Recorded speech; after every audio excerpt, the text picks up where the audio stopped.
Assalamualaikum warahmatullahi wabarakatuh and good day everyone. I am Nashida Aaron Dato, the representative of the Group 8.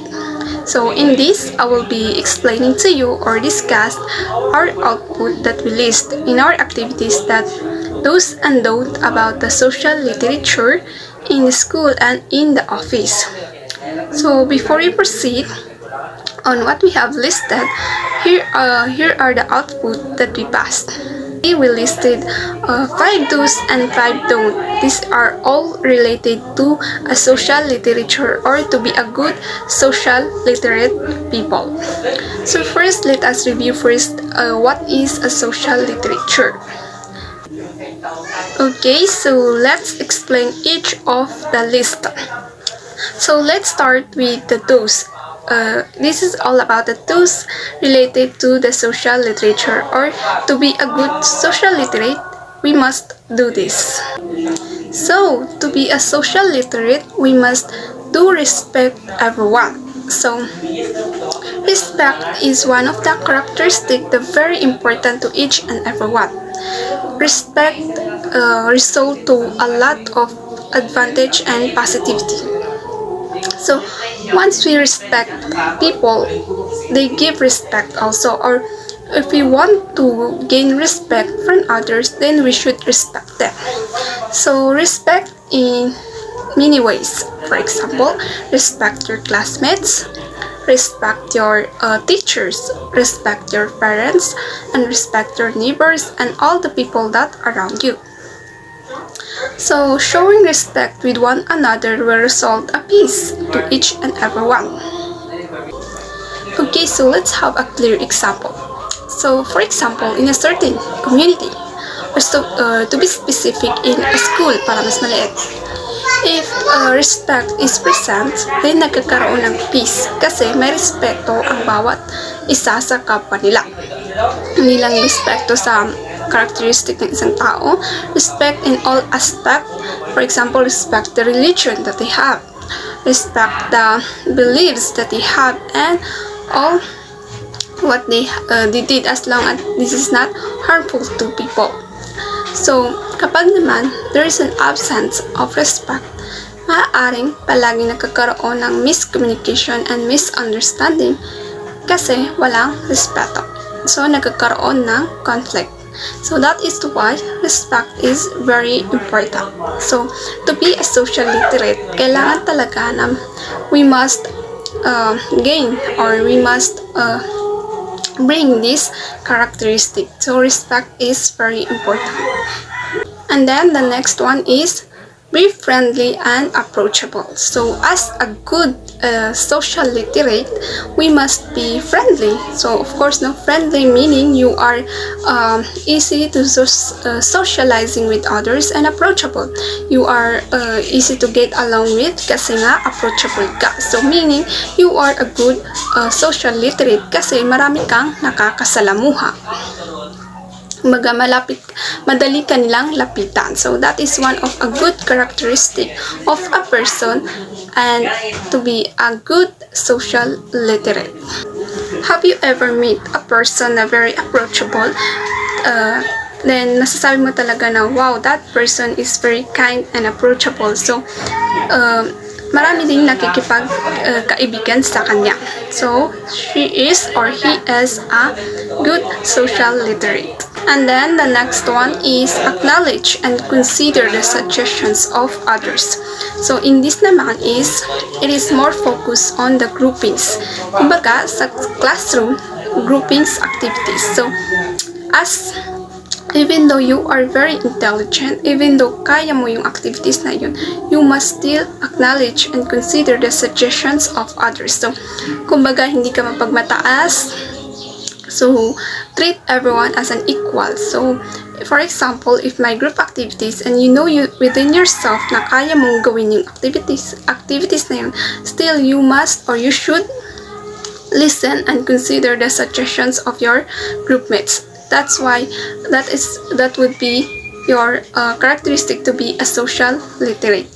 So, you must always acknowledge and consider the suggestions of others. So, for example, also in office, mga co-faculties, they are listening to one another suggestions, and of course, this in short, this is the two is better than one. So many suggestions and informations is still better than one ideas.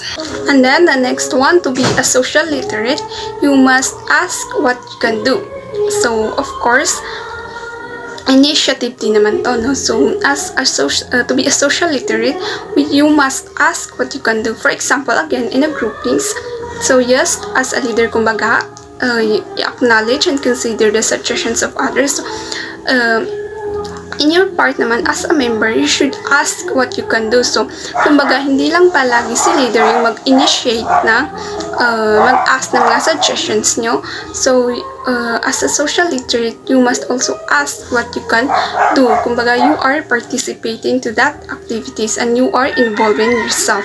Meaning, you are social literate or trying to socialize with your group mates.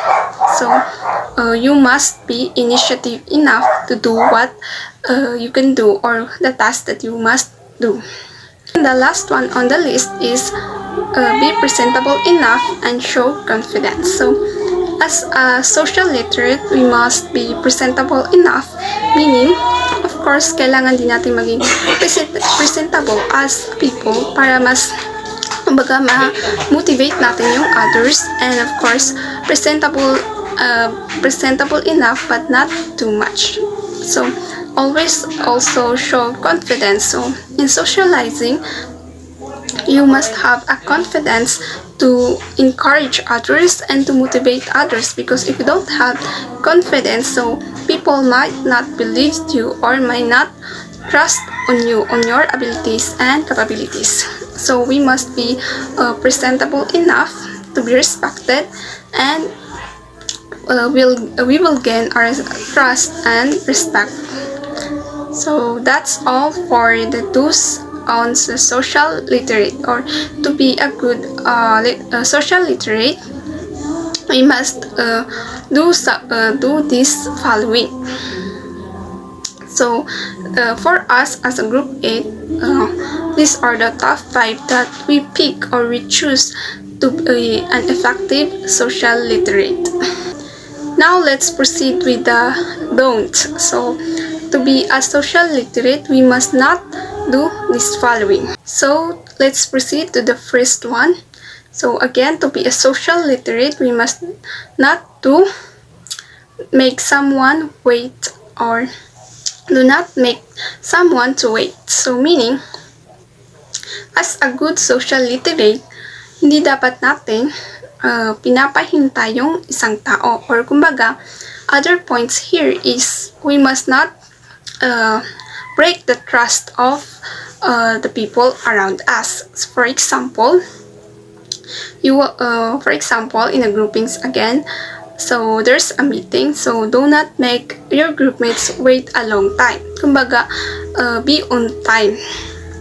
Never, don't let them wait you too long. So, kumbaga, as a good citizens or people, you must be on time. So, for the next one is, do not interrupt someone while talking.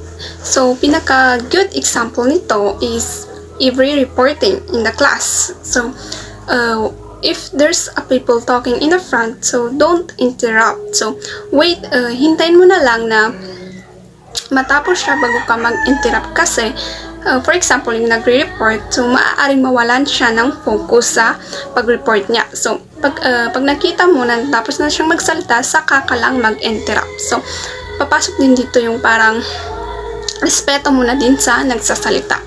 So, also, another example is, for example, magtatanong ka sa kaklase mo, or for example, sa office naman is ka-office mate. So, do respect their kumbaga, respect mo sila kung nag-uusap sila, and then may need kang itanong, so do not interrupt. Patapusin mo muna sila bago ka mag-ask sa kanila. So, it is really important to do some respect to their conversation. And then the next one is do not appear with an attitude. So, kumbaga, if you have this characteristic, kumbaga, ma-attitude kang tao, then definitely you are not a social literate. So, kumbaga, pumanta ka sa classroom and then may ugali kang pagyayabang or pinagyayabang mo yung grades mo, then definitely that is not a good characteristic or you are not a social literate. Kasi, as much as possible, a good social literate is humble of all the achievement or that they have. So do not appear with an attitude characteristic. And then the next one is do not be too demanding and bossy. So of course, as we all know, this is a bad attitude. So as a social literate, dapat matuto tayong makontento and acceptance. Kumbaga, kung ano yung meron ka, kung ano yung nakuha mo, dapat matutunan mong i-accept yon. Hindi tayo maging demanding sa mga bagay na wala tayo. And of course, pagiging bossy. Sa isang groupmates, you must all treat everyone as an equal and you are not higher than them. So, sa mga office naman, for example, mga co-faculties, so they must treat each and everyone as an equal. So, pagiging demanding and bossy is hindi talaga magandang characteristic na isang tao. So, this is literally not a good social literate. For the last one is do not make fun of someone's appearance. So, again, this is clearly a bad characteristic. So, papasok na din dito yung bully. Kumbaga, pang-bubuli na iyon. So, of course, hindi yan masasabi na social literate. So, if you are a good social literate, meaning you are good in socializing with others and you have a good characteristic with the people that surrounds you. So, clearly, bullying others or make fun of others is not a good characteristic. So, this is not a social literate. So, I think that would be all for the explanations of our output or the Group 8 output. So, in our activities about the do's and don'ts on the social literacy or how to be a good social literate. So, that's all for our presentation. So, thank you so much for listening.